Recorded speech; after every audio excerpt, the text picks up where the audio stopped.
Hello, everyone. Good evening from Tokyo and good afternoon in Romania. Today I have Alexandra Miu as my guest again. This is the third weeks in a row. Alexandra, thank you so much for sharing your insights. And today we have one interesting topic, and that is how this lockdown impact our sexual life. Yes, thanks for having me again, and welcome to everyone who's watching this. I'm excited to be back here to talk about this. It's such an important topic, especially because sex is our second basic instinct after survival. So it's normal to talk about it, it's normal to think about it, it's even normal to think a lot about it. So, especially during this time when we're either home with a partner or family or we're on our own, we will experience different things. Either we experience a positive connection with the partner, positive sex life, intimacy, and all that, or the opposite. And then if we're alone, we start craving it, we start desiring it more. So there's certain situations you could experience right now. So we will try in the next half an hour or so to go through a few things, and hopefully we can help you.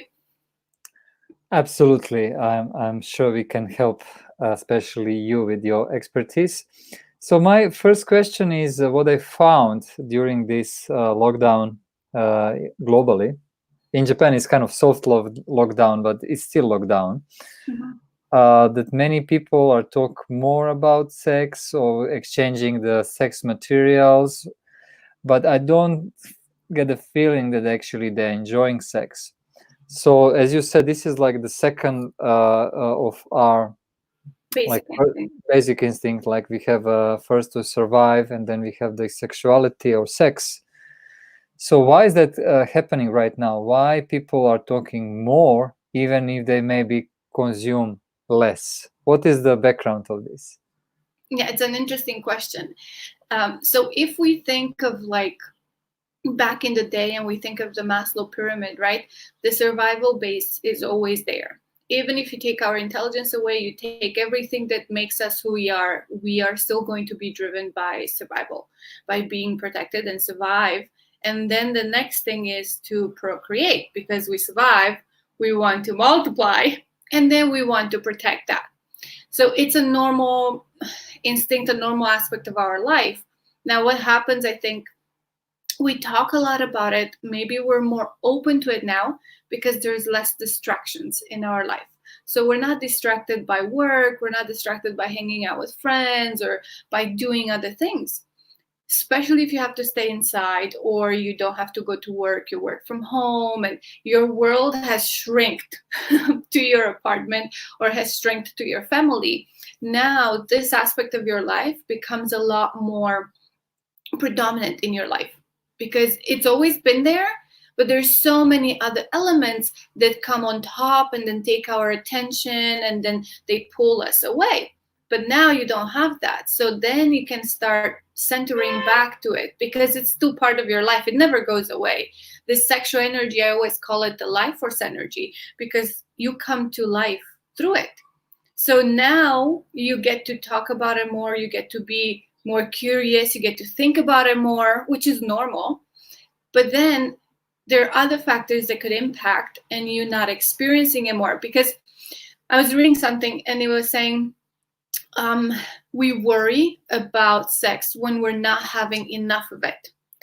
But is it enough of it or is it the quality of it? Sure, there are times when you crave more, but are you craving more or are you craving better? Because it's a little bit of a difference. You could have sex every 5 minutes, every hour to the hour, and not be satisfied and not enjoy yourself, not enjoy your partner. And then you could have one moment of connection, one moment of intimacy. You feel seen and loved and protected and safe and nurtured. And then you don't have any sexual interaction for another week and you will still feel great because that moment mattered a lot more than the physical act of it. So when I talk about sexual energy or I talk about sexuality and intimacy, I'm not just referring to the physical act. I'm also referring to a deeper connection with a partner, a deeper connection with yourself.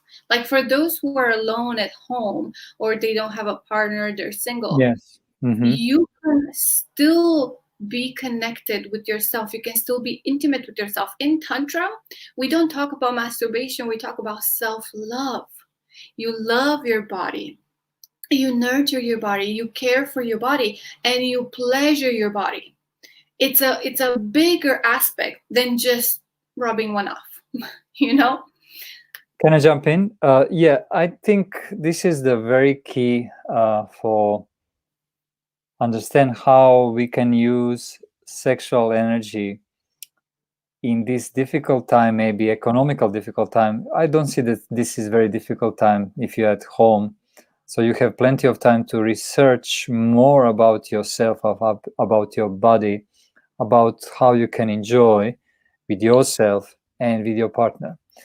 And I would like to share my experience. Actually, during this lockdown in Tokyo, in Japan, I found I have more time to discover, first for the exercise, then also because I don't need to commute, and also to be closer with my wife. And she already worked from home. For her, actually, there is no big impact at all. But now the impact is because I am at home right now all day, and because we are practicing kind of healthy lifestyle, we found like even many things are canceled. Like my speaker engagements are canceled. My plan for the business, some of them are canceled. But we have more time to be together, and then somehow that positively affect on our sexual life. And I'm wondering, like, because many news and media, they are talking because people are now together in the house. There is a reason for the violence. There is a reason for some kind of fight. I don't get that. So can you also share for the people who, because if you have more time to be with your partner, actually, it's a great thing. It's not like I want that somebody like close me more often, because For I some found, people. yeah, for some people, yeah. So that's my point. How how you can suggest people to use that time as a gift to increase the happiness, to increase the sexual energy, and to share that celebration of life with themselves first, enjoying their body, and also share that enjoyment with the partner. Because there are so many like things we cannot have under our control at all, but this is something we can have control almost 100%. So how we can focus on that, and what you recommend for people who might be scary about this, what they can do actually to do the turnaround and to enjoy more in themselves and share that celebration of life, celebration of themselves with the partner. Yes, and you and I spoke about your situation, and I think it's great. I just want us to look at some elements because you are into the personal development world. Your wife is too. You two have been having a healthy lifestyle, like you said, and that connected you a lot more. Now, as a woman, I posted a video the other day where I mentioned that women loved to feel safe and protected. And when we feel safe and protected, we can actually feel loved. So you can love on us every minute of the day, but if we don't feel safe and protected from our partner, from someone around us, it's going to be very difficult to feel that love. So there may be women out there who crave that and who need that a lot more in their lives. It may not be logical, it may not even be something they think about it consciously, but it's something that we feel. So if the partner comes home, if the partner is around the house, now they can relax into their feminine energy and they can allow the man to be the protector, the one that keeps them safe and connect with them in a different way. Now, this is the positive aspect. What happens when your man comes home or your partner comes home and he doesn't inspire that safety and protection in you? He may not have a healthy lifestyle. He may not want to connect with you as much because, again, there are couples and couples. Some couples enjoy being apart from each other. we don't always see couples out there making the right decision when it comes to partnership. So there are relationships that people now have to come together, maybe in a closed space or in their home. And not only you deal with your own things that come up, your fears and insecurities, your worries, and many, many things that can come up when you're in confinement, but now you have to deal with another person. So this can affect, and when we think of sexual energy, there's certain layers to it. There could be just the raw desire of wanting to be physical, and then there's desire of connecting intimately and emotionally. And now if you have two people have two different desires, they're not going to connect easily. They're going to butt heads on it. So one person will feel like she's just, or he's just a piece of meat, and one person will feel disconnected and will feel that the partner is not even there for them emotionally. So of course issues arise, problems arise, and you've even mentioned aggression, and I've posted a video yesterday about abuse. We've seen a rise in domestic abuse. It's unfortunate, but it happens because in moments like this, if we let fear and stress and worry and anxiety take over, we will just release, in a sense, I say that raw animalistic side of us. And then some people who are more aggressive or more violent will use that to release what they're feeling.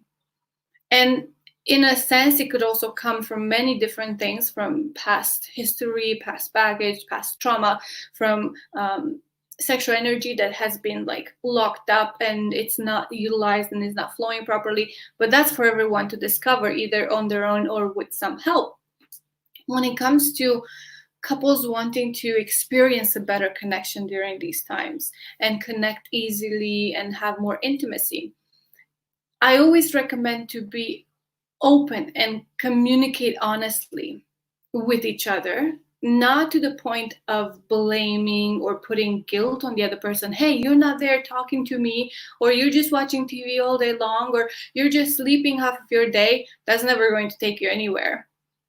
It's about communicating the need and setting or creating a setup for the relationship to evolve and thrive, even though your world is now limited to your apartment. So healthy lifestyle, very important. Exercise supports with energy flow. Good eating habits support that. Sleeping supports that. So many elements that keep our body healthy are also keeping our energy healthy and our mind. So when these elements start coming together, then you're more at ease in connecting with your partner. You were probably even exercising at home, and that didn't change for you. As you mentioned, your wife is still working at home. I work from home, so that didn't change much for me. What changed for me is the idea that it's nice out and I cannot go anywhere, and I can hear the birds, and I'm like, oh, I want to go out. And my partner, he's a lot more chill in that aspect, and he could watch TV or be inside the house, and I'm like, okay, I can do this. So I'm entertaining myself with my work or with him. He's very, very funny, so he keeps me laughing, because otherwise I probably would go crazy and just want to jump off the balcony. So I always rely on my partner for certain things that I know I need some help with, and he's aware. We communicate about it, and we just continue going through the day without putting that pressure. If we feel like just want to cuddle up, you just cuddle up. Sexual energy doesn't have to be about physical intimacy. It could just be about closeness and connection. So for people who find themselves with a low libido or low sexual drive and desire right now, I say take care of your energy first. Eat healthy, work out, meditate, rest properly, and then give some extra time to foreplay. Foreplay is so important to warm yourself up and your partner. And for a woman, it could take 20 to 40 minutes to actually be open and fully aroused before physical intimacy. So, more foreplay. Alexandra, I also want to ask you what happened to me and some also people who I'm connected on a daily basis is that many things are canceled, like the plans which they had for this year, business plans, social lifestyle plans. Everything is just canceled or even is never going to happen. So basically they find the fear of, wow, this year is almost lost. Like I cannot bring that time back to my life. And that actually make me think like how we are living in the future or in the past, but we are not living in the presence, in the this moment, right now, right here. So what I found when something happened before, I was angry, disappointed, I was ignored, I didn't like want to talk about that. But now with this situation, what I found, whatever happened, everything what is canceled actually make my willingness to live more higher. And that's also impact on the sexual energy. So what I found, like everything is canceled, and the more things are canceled, then my willingness to live is higher compared with the normal situation, with the normal time. And I want to ask you, as a specialist in this topic, is that happened like even because what you face that you have limited time, and then we really have to use our time wisely. And what's stopping me to enjoy to the maximum on a daily basis? Nothing, only me. Any thoughts about, do you have the same feeling, and can you share something which you find with your network, with your clients or people who are working with closely, or your personal experience? Yeah, and I think you brought up a very important aspect of perception and how we look at a situation. Because you had let's say, two choices. You had the choice of saying, oh, everything is canceled. Like, I can't believe all my plans. Like, I wanted to go here and do this, and then be upset over it. Or you could be like, oh, my schedule freed up. Wow, I have so much time on my hands. That's amazing. So that's all about perception. It's how you look at the situation and you interpret it for yourself. Yes, it may not be great to have your plans or your work or your business shut down. And I've seen a lot of that. Like, I have a friend who just opened a business in Canada, and it's a physical location. So she had to close off. And her work, she's a makeup artist, her work is about interacting with people, it's about meeting people. So now she cannot even do that. It's not like she could do makeup on someone from home.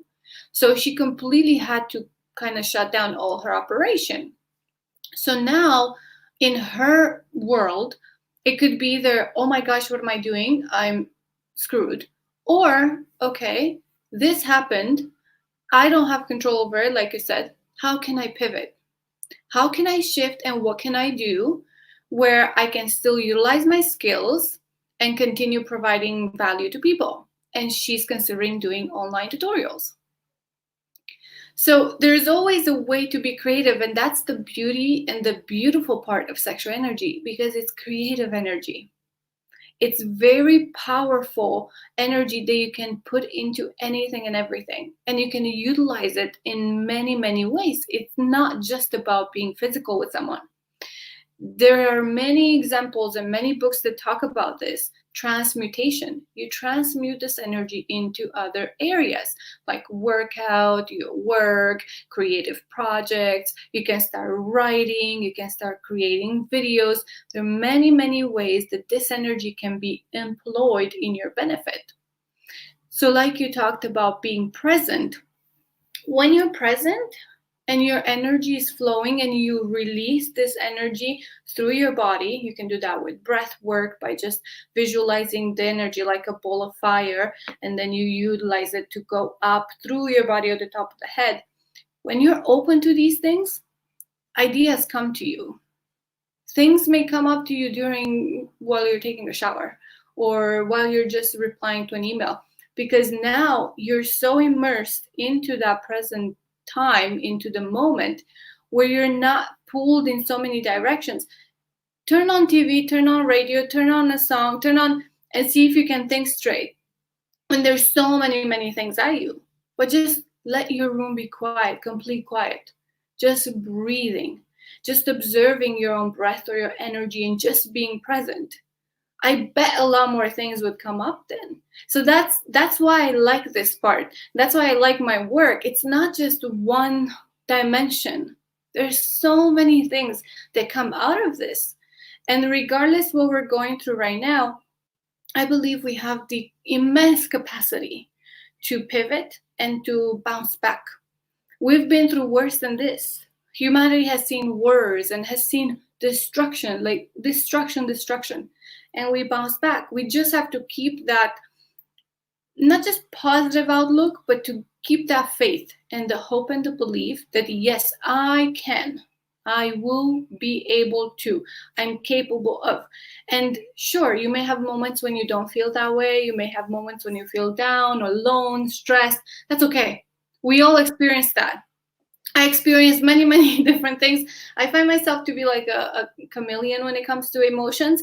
I can wake up in a good, relaxed state, and then I can be frustrated and angry, and I can be stressed out, and I'll be like, oh my God, I have so many things to do. And then I'm relaxed again, I meditate, and then I smile and laugh, and then I'm like, oh, I get to go back to work. So there's many things that I experience, but I always have this belief and hope, maybe even naive at times, that this will be probably an experience and an interruption in our life and world and country and everything that will put us on the path of something even greater if we want to.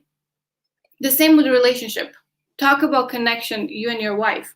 You two could have stayed at the side of the house, one in each corner, not interact with each other, not talk to each other, and you would have not connected the way you are now. We have to make a choice. We have to make an effort. And sometimes our partner may not be the one doing it. We have to. And without bitching and complaining, without moaning, sometimes we have to be the bigger person. Sometimes we have to make a little bit more effort.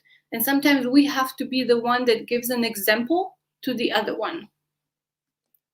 We have some question here. Thank you. So the most important thing is whatever negative feeling we get, you should train your brain to shift to the positive state. Okay, that's something which actually I wanted to ask you as well. Alexandra, what is that which is impact our perception? How we can control our perception? That's my point. Like, that's a very big question. But I think we... but... I read a book, and I recommend everyone to read it. It's called Infinite Possibilities. It may not be everyone's taste. It may be a little bit intense at times. But the author, it's Mike Dooley, he talks about the fact that we have infinite possibilities at our fingertips or in our reality for anything and everything we want. He believes that anything and everything that happens for a reason, and it's meant to be there. He believes that even hardship goes or comes in our life because we've made it to come there, to be there.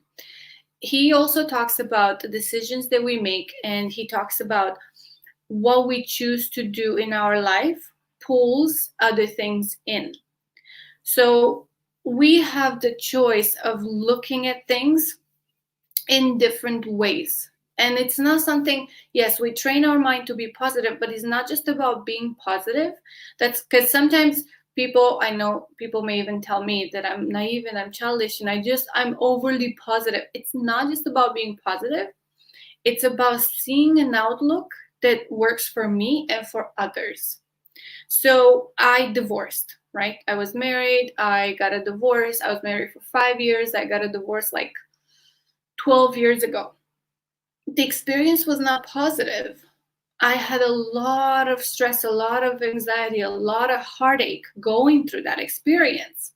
Now, based on Infinite Possibility book, I had to go through that experience to learn valuable lessons. And I did.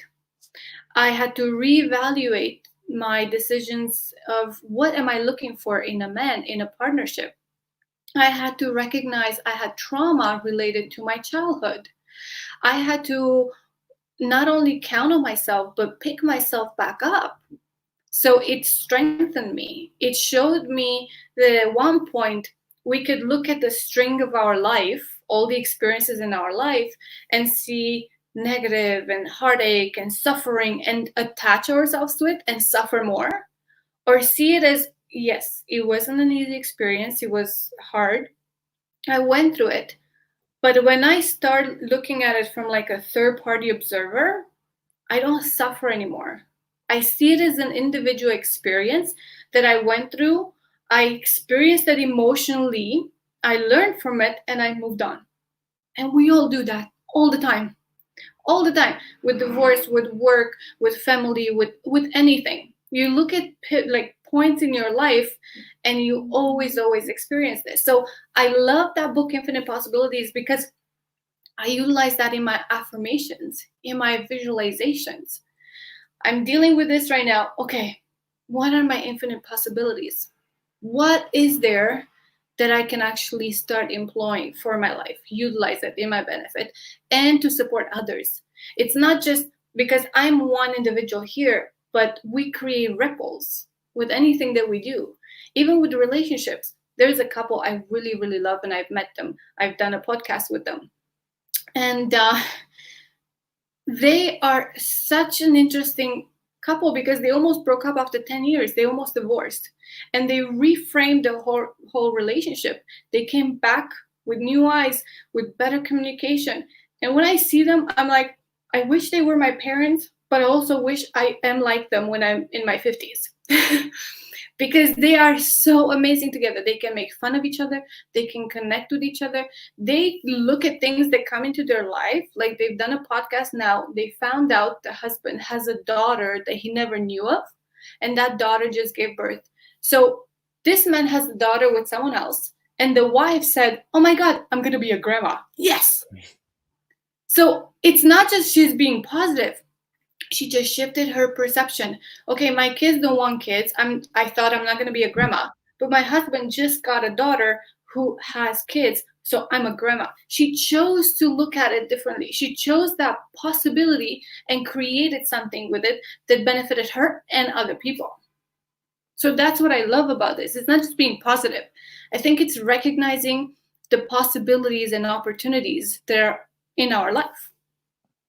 Thank you so much for mentioning that, because that's exactly what I'm thinking all those days, like how to recognize the possibility and opportunities. Mm-hmm. Because when like 95% of people are talking about the negativity and losing everything, then what always happen, and it's amazing in the history, if you just, I mean, I encourage you guys, for all of you, please read the history or some books or some relevant resource of the history, and you will see that always is the same. Whenever crises happen, 3 to 5% doing extremely well of people. Even during the wars crisis, like this one is still not the worst what we saw in our history. And why is that? And because of the perception. But because this today, what I also would like to share is, which Alexandra mentioned, we have that sexual energy, which is a creative energy. And we can create with sexual energy amazing things, starting from ourselves first, and build the relationship and connect. Not only on, like, don't mean about sex just like a sex, like a physical event. It's more about how you can explore that energy and how you can use that energy for your health, for your well-being, and for deeper understanding of the power you have here all the time but is untouched. And that's what I found, like during this crisis. Actually, I found it's extra time for me to do some work with myself, which I didn't have a time before. And if you are thinking about that, what is the opportunity? Invest 3 or 6 months of this extra time to discover something which we all of us, we have all the time, but now we can actually learn how to use it. And if Alexandra and if I myself can help you with that, that's I'm happy about that. And it's all about perception. It's all about perception. So whenever you see something, just consider what is the perception of you of that event. Why I'm seeing this, and even if somebody give you a suggestion, even you don't need to listen to me. No, or Alexandra, listen yourself and think who I am in. What is my role in this event? Is this really important to me? What I can do about this? And if you can start to ask those, and what is your perception and why, and what is the core of that perception, and if you are working with some professional like Alexandra, you might change your world forever. And then this crisis will be the best gift you ever get from the universe. This is the time when you will never have again in your life. This is the time when you have extra time to be at home and to really understand how to use the power, which is always there. You just need to get into it, because otherwise it's useless. And isn't it interesting how we have tendencies to be negative? Look at the news. Like, I have to shut down the TV and anything that's, because every channel now, it's only about how many people died, how many people are sick, how many people are not following the rules and are getting fined. It's negative, negative, negative, negative. We have the tendency to be negative. For some reason, psychologically, we tend to look at the bad side of things 9 out of 10 times. And that's apparently how we're wired. Somehow we were wired that way. Now you can shift that by recognizing, I believe, the reality, but then being capable to still create something good with it. And it's fine. Like, I've seen so many things online now saying, oh, this is the perfect time for you to learn a new skill, do this and this. And some people, they're like, no, you don't need to do anything. You just need to be you. You know what? Listen to yourself. A lot of times when we have to slow down or pull back on life, we feel like we're not performing anymore. We're in a society where we're running, we're doing things, we're constantly moving, and we're constantly achieving. And especially if you're someone very driven and motivated, being at home, it may feel like you're not doing a lot. It may feel like right now you're stagnating or regressing in life. So I want you to shift that. What if being home, the most important thing you have to do is take care of yourself? What if you've been going and running and performing and achieving and going and you're not rested enough? Your body is stressed, your mind is stressed. What if those elements now, you come back to self-care and self-love, and we do the difference? Self-care is feeling good in your body, and self-love is accepting yourself unapologetically. So you spend time caring for your body, your mind, your heart, and at the same time loving yourself with, well, I'm not doing anything today. I'm going to start my morning by being half an hour in bed, just caressing myself. And I am achieving this. If you're an achiever and needs to achieve, I'm achieving this by giving my body extra pleasure. I use words to trick my mind or my tendencies that are not supportive to give me what I want in the end. The result that I want is to be holistically, fully into my body, my mind, my heart, my energy, to feel amazing. To be able then to put that, like, imagine the cup, right? We know if a cup is empty, you cannot give water to someone. You pour in the cup first and then you give to others. The cup is you. There's so many examples and exercises, and like you said, you don't have to listen to me, to you, to anyone else telling you, be productive now. It's time to be creative. It's time to pivot and redo your business, or just relax and be yourself. You don't need to do anything. Forget all of that. Sit with yourself, and what do you feel? What do you feel like you need to do? I know mothers at home who are like, I feel like I'm not as productive. I feel like I'm not doing as much. I'm just cooking and cleaning all day long. Well, maybe that's the thing that you're productive about now. Or maybe you just spend time with family more and forget about the cleaning and cooking.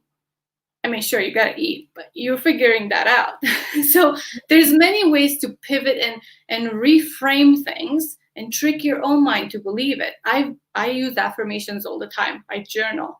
I'm relaxed, I'm peaceful, I'm productive, I'm creative, whatever I want. Yeah, I would say like what you are looking for, that's you're gonna find. Mm-hmm. So it's very important what you're gonna look for. If you're looking for the negative news, you're gonna find lots of negative news. If you are looking how to do the pivot with your business, you will learn how to do that. If you're gonna learn how you have a more self pleasure, you're gonna do that. So it's all about what you are looking for. And you spread, like you look at the news and you see how fast the negative spreads. Oh my god, someone was aggressive and racist to so and so. But go to other places. Like I was watching Prince EA, if you know his account, yesterday on Instagram. He has videos over videos of goodness out there right now. People cheering for nurses and people supporting others going to work, or some people were cheering for a girl coming home from chemo.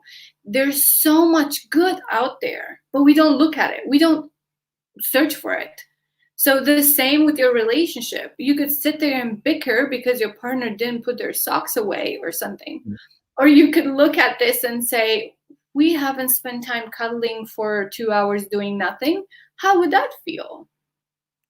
So it's very important to look for the positive, for the aspect where it's supportive of us. Negative and dark and sad and fear and anger will never support us to grow and evolve and come up with good solutions. You look at businesses now. I know a factory in Romania used to make toys like teddy bears. Now they're making masks, and they're making stuff for the nurses and everything. So it's a positive story. We need more of that in our life and everywhere else. Yeah, I think it's always in the balance between those negative and positive. But again, where we are focusing, that's what we're gonna find, and that's how we gonna have experience with. So yeah, I think, Alexandra, this is a great message for the people who to understand why during the lockdown they might feel some change in their perception. Maybe they can have improvement in their sexual life. Maybe they can actually have a difficult time. But again, we can change the flow. We can change by start to think differently, and also by start to using that mindfulness to be in the present moment and to see what is really important. And for all of you guys who watch this video, please be free to like and share. If it's a YouTube, you can share, of course, with your community, because I think many people are now maybe face this problem or this challenge. And please subscribe on our channel. And if you have any question to Alexandra or to myself, be free to reach out to us. We would like to thank you for all of your comments, for watching, for supporting us. And I'm sure we will come up with some new topic for the next week. And if you have any topic you would like to us to discuss, we will be keen to do that. For sure, reach out, let us know. And it's okay. Like, I think the message that everyone needs to remember is it's okay to experience high desire. It's okay to experience low desire. It's okay to feel relaxed. It's okay to feel stressed. It's okay to have peace and harmony. It's okay to feel anxious. It's okay whatever you feel, as long as you can readdress the negative into something supportive for yourself. Like, you feel anxious and you have a lot of anxiety, exercise, sleep well, eat well. Those help you. Eat some chocolate. Absolutely.